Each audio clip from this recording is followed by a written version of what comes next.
근데 오빠, 우리가 친해진 것도 중요하지만 우리가 크리스찬이잖아요. 그렇지. 오빠는 크리스찬인데 기독교에 대해서 얼마큼 알고 있어요? 그렇지. 우리 기독교 하나님께서 독생자 예수님을 보내셔서 우리의 죄를 사하여 주시기 위하여 예수님께서 우리 대신해서 피를 흘리시고 십자가에 못 박혀 돌아가셨지. 그리고 장사한 지 사흘 만에 부활하셔서 다시 한번 우리에게 신앙의 아름다움을 주셨지. 아멘. 오빠, 이제 하산해도 될 것 같아. 아, 그래? 네. 그래, 갈게. 오빠 어디 가요? 왜? 오빠. 한다며. 어디 가요? 가면 안 되지. 아, 그렇구나. 우리가 크리스찬이잖아요. 그렇지. 한국 기독교가 어떻게 들어와서 어떻게 성장을 했는지 그거에 대해서는 오빠가 자세히 모르잖아요. 모르지. 그러기 위해서 오늘 우리에게 말씀을 전해주기 위해서 정말 유명한 분을 모셨어요. 어느 분이신데? 예수님이 오신 거야? 나가.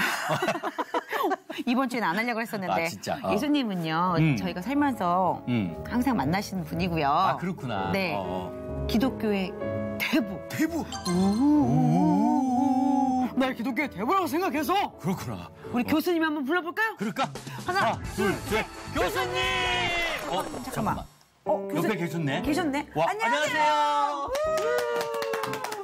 안녕하십니까. 박정신입니다.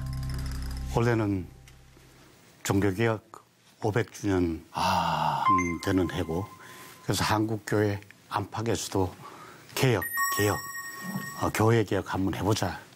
그런 말들이 많은데, 개혁이라는 것은 어떤 추상적인 얘기 혹은 또 관념, 개념을 꺼내서 얘기하는 게 아니고 구체적으로 역사의 길에서 우리의 기독교는 어떤 모습으로 있었는지, 그래서 이번 강의는 주로 우리 사회는 어땠는지, 기독교가 들어올 때니까 구한 말이겠죠. 19세기 말. 네. 또 긴장과 갈등 속에서 어떻게 교회는 성장했는지, 어떤 모습으로 성장했는지, 그때 당시에는 아주 작은 소수의 공동체였어요.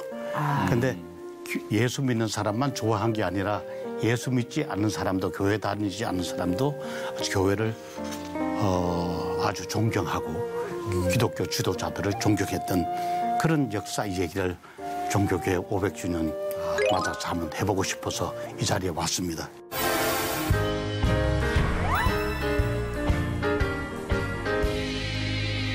근데 두 분은 그 교회 다니시고 물론 네. 또 역사에 관심도 가지시는데 기독교가 한국에 들어온 역사를 좀 알고 계시는지 모르겠네요. 오늘 교수님을 만나서 배우려고 저희가 머리를 싹 다 비우고 왔습니다. 그렇습니다. 네.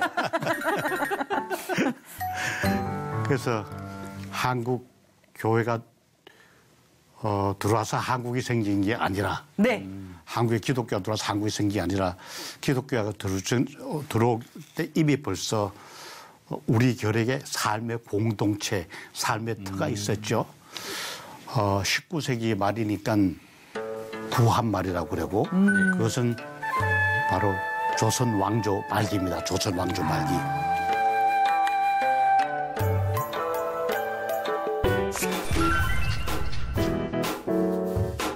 그런데요, 소연 씨, 우리가 뭐 성주 씨도 성대 씨도 마찬가지고, 네.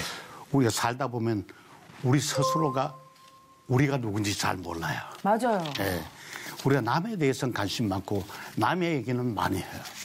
그래서 한국 사람들도 미국 얘기 많이 하고 일본 얘기 많이 하고 중국 얘기 많이 하는데 실상 우리가 누구인지, 우리는 어느 정도의 위상을 가진 나라인지 이런 데 대해서는 잘 모르고 혹은 무관심했을 수도 있죠. 네. 미국 아세아 사람들의 공동체, 그러니까 에지안 커뮤니티에는 중국 사람, 뭐 일본 사람, 한국 사람, 필리핀, 인도 이런 사람이 있는데 거기에 대략 유행하는 재미있는 얘기가 있습니다. 어떤 얘기죠? 중국 사람들은요, 미국 이민 올 때 찹스틱, 젓가락을 가져온다고 그래요. 왜 그러냐면 미국 어느 도시에 가도 중국 레스토랑, 중국 식당 없는 곳이 없어요. 뉴욕에만 있는 게 아니고 아주 작은 타운에도 드라이브 하다 보면은 중국 식당이 있어요. 중국 사람은 할 일 없으면 식당을 할 수 있도록 이민 올 때 찹스틱을 젓가락을 가져오구나. 근데 일본 사람들은 이민 올 때 여러분 이제 계산기 있죠, 손 계산기. 일본 사람은 그 경제적 동물이라고 그러지 않습니까? 그 계산에 빠르고 경제 활동 빠르고. 그러니까 어디 가도 산골짜기 가도 일본 사람들 선물 가게, 일본 사람들의 가게들이 있어요. 한국 사람들은 어디에 가도 교회가 소연 씨는 좋은 학생이에요. 좋은 학생. 교회가 있어요, 교회가. LA 가면은 엄청난 교회 숫자가 많잖아요. 그다음에 뉴욕도 그렇고 어디 가도 있는데 작은 타운에 가도 한인 교회가 있다는 얘기죠. 근데 한국 사람들은 미국 이민 올 때 그래서 그런지 성경과 찬송을 들고 미국 오면 온다. 그런 얘기가 있어요. 근데 이런 얘기들도 우리는 잘 몰라요. 근데 우리가 기독교인이라고 그러지만 한국 기독교의 위상이 어떤지 세계 사람들은 잘 알고 있어요. 말틴 마티라는 시카고 대학의 역사학자이고 신학자인데 이분이 세상을 떴습니다.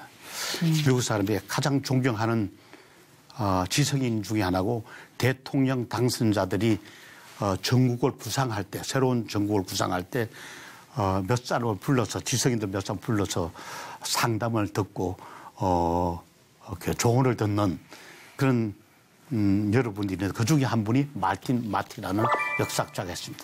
말틴 마티는 이미 80년대에 한국은 세계 비서구 국가 가운데 가장 기독교화한 나라다. 그러게.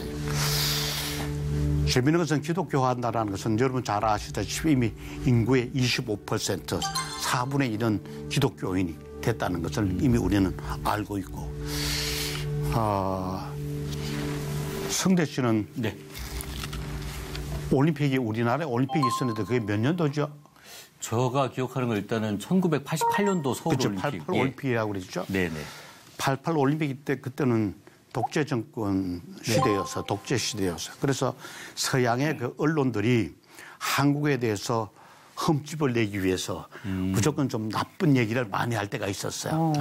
심지어는 한국 사람 얼굴은 피자 페이스라고 얘기도 하고 여러 가지 얘기들이 많았는데 그 중에 하나가 서울은 어느 골목에 가도 보신탕, 영장탕, 개 잡아먹는 나라는 이미지를 만들기 위해서 그런지 몰라도 사실은 골목 가봐도 영장탕, 보신탕 집이 많았잖아요.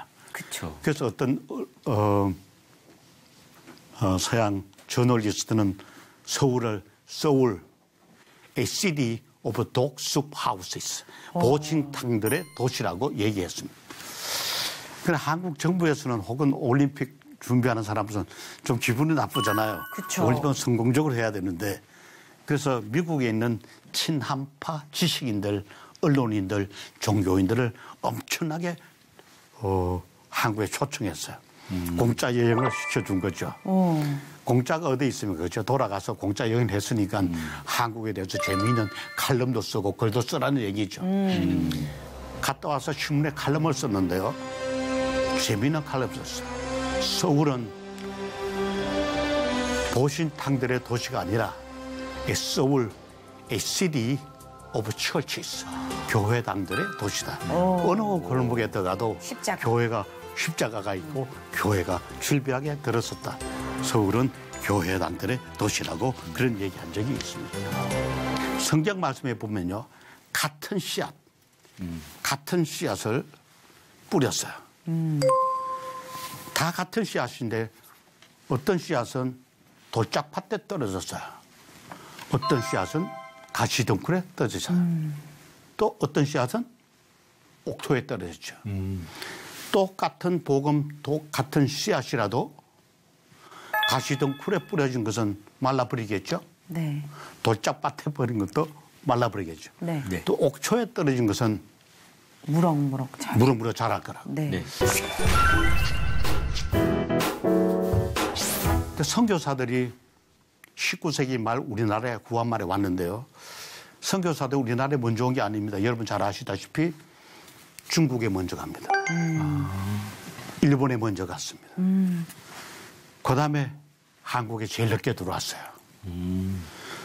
선교사 숫자 따져도 엄청난 많은 숫자가 중국, 일본에 갔어요. 근데 적은 수의 선교사의 수가 우리나라에 왔어요. 중국에는 땅도 커서 그렇고 그래서 그런지 모르지만 엄청난 선교 자금, 돈을 투입해서 학교 세우고, 우리나라 기독교가 학교 많이 세웠잖아요. 학교 세우고, 병원 세우고, 출판사 세우고, 고아원 세우고.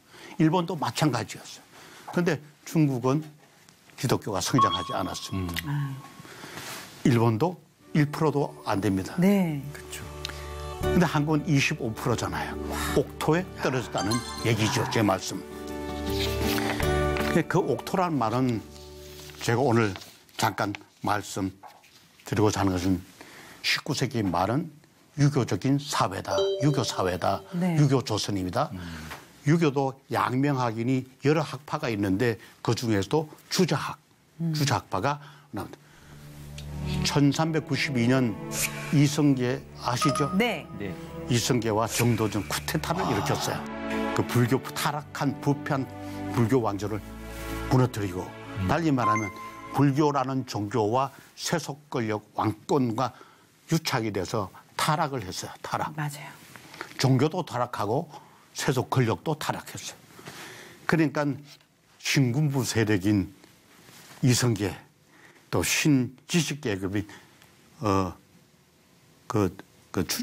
권건, 조강조 뭐 이런 사람들이 다 합쳐서 정도전 이런 합쳐서 쿠데타를 일으켰어요. 네. 이렇게 한 다음에 타락한 부패한 불교 왕조를 무너뜨리고 난 다음에 새로운 왕조 조선 왕조를 창건합니다.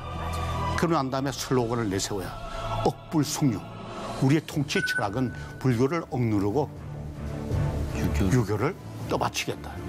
달리 말하면 정치, 경제, 사회, 문화 모든 면에서 유교의 가르침, 주자의 가르침에 기대서 혹은 터에서 사회를 바꾸겠다, 개혁하겠다는, 재구성하겠다는 것이죠. 네. 사실 혁명적이었어요.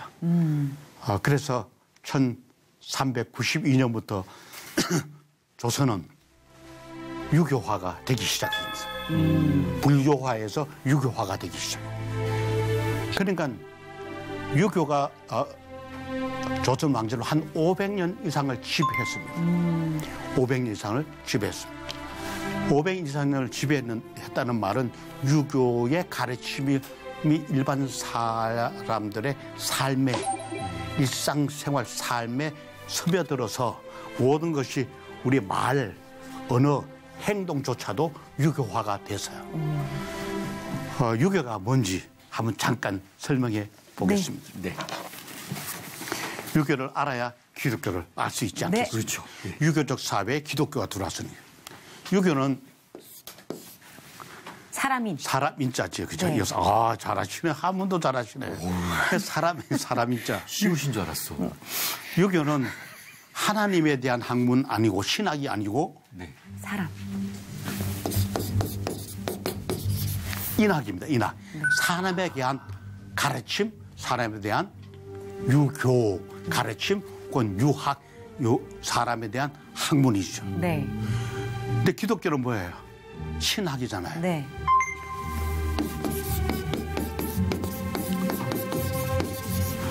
하나님에 대해서, 하나님에 대한 믿음, 하나님에 대한 가르침, 하나님에 대한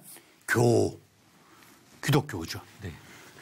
그다음에 유교적 사회에서 가장 최고의 덕목이 뭔가 하면은 기독교는 뭐죠? 기독교는 사랑이잖아요. 그죠? 네. 유교는 인자가 되는 것이 최고였어요.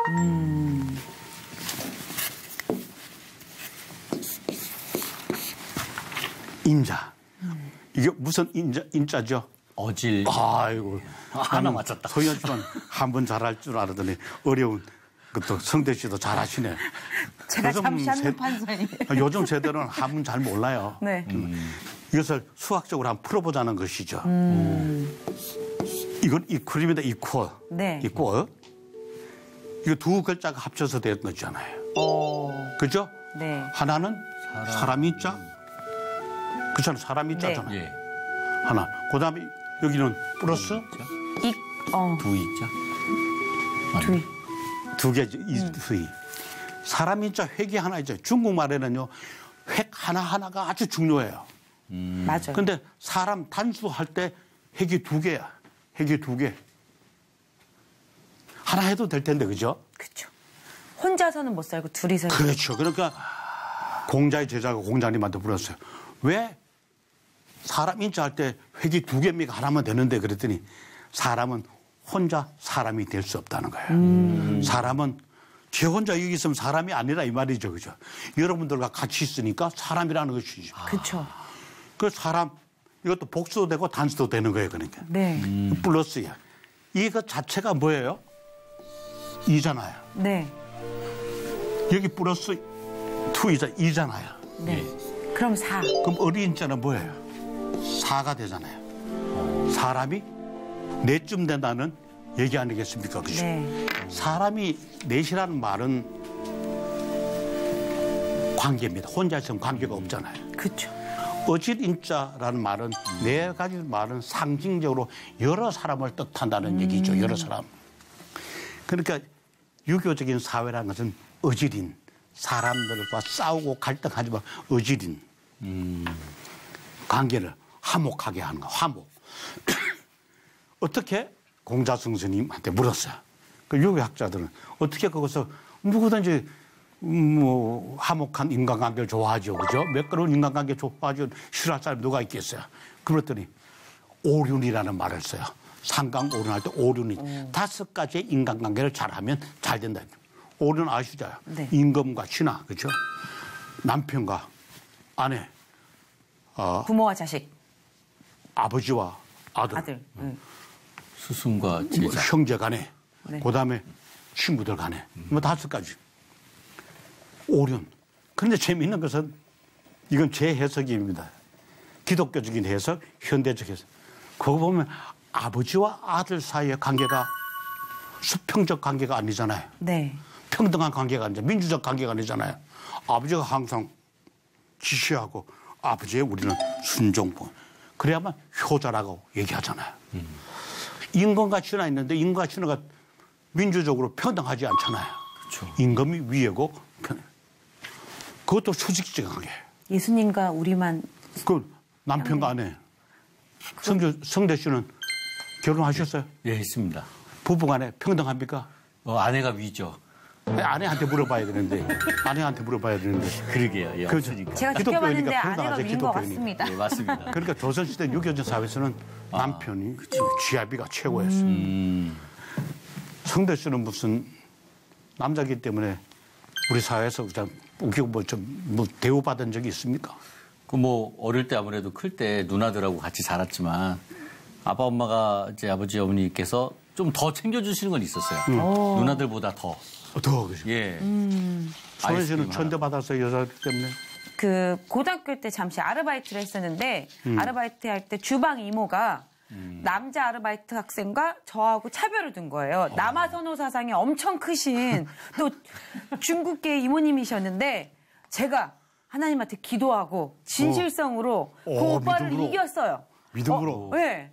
그랬더니 그 이모가 지금도 보면 눈물을 흘립니다. 보고 싶다고. 왜냐하면 선한 마음과 성실성으로 제가 그 오빠를 그 유교 사상을 이겨내고 네, 그 이모한테 사랑을 받았는데 처음엔 너무 섭섭하더라고요. 왜냐하면 저만 심부름 시키고 저만 힘든 일을 시키는 거예요. 같은 아르바이트 금액을 똑같이 받는데. 그래서 이모님 왜 저한테만 이렇게 차별을 하죠? 했더니 남자가 최고야 이러더라고요. 그래도 네. 소연씨는 소연씨 지금 태어나서 행복하죠. 옛날 구하면 조선시대 때 유교적 조선시대 주작시대에 태어났으면은 태어나서 얼마나 칼질 받았겠어요. 그때 저는 얼마나. 권장을 받았을 것 같아요. 왜냐면 그때 좀 제가 따져가지고. 오른이라는 것이 아까 말했 수직적 인간관계잖아요. 그렇죠? 네. 수평적 인간관계가 아니고 그러니까 재미있다. 그다음에 뭐가 있어요?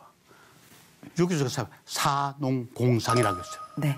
사는 배운 사람, 공은 사농, 농사, 네. 농부들, 밑에 계급, 공돌이. 소연현 씨는 삼종지도라는 말 들어봤어요? 삼종지도요? 오늘 들을 것 같은데요. 여자로 태어나면은 네. 여자 때문에는 세 사람한테 복종하고 인생을 살아요. 맞출 것 같아요. 세 사람 다 남자. 아버지, 태어나선 아버지, 남편, 선생님, 남편, 아들. 너무 싫다. 너무 싫다. 너무 싫다. 네. 좋다. 이게 관계없이 왜냐면 아들한테까지. 유교 주자학의 사회에서는 바로 산웅공상이 있어요. 하나 더 꼬집고 넘어가야 될 것은 네. 아까 오륜했잖아요. 네. 무슨 관계 했잖아요. 네. 그중 여자는 딱 한 번만 등장해요. 애비 아버지, 남편과 아내만 나와요. 아내는 뭔가 하면은 애 낳는다는 기능을 가지고 있는 거예요. 그 여자가 애 낳지 않으면 여자 대우도 못 받고 여자도 아들을 낳지 않으면은 여자가 맞아요.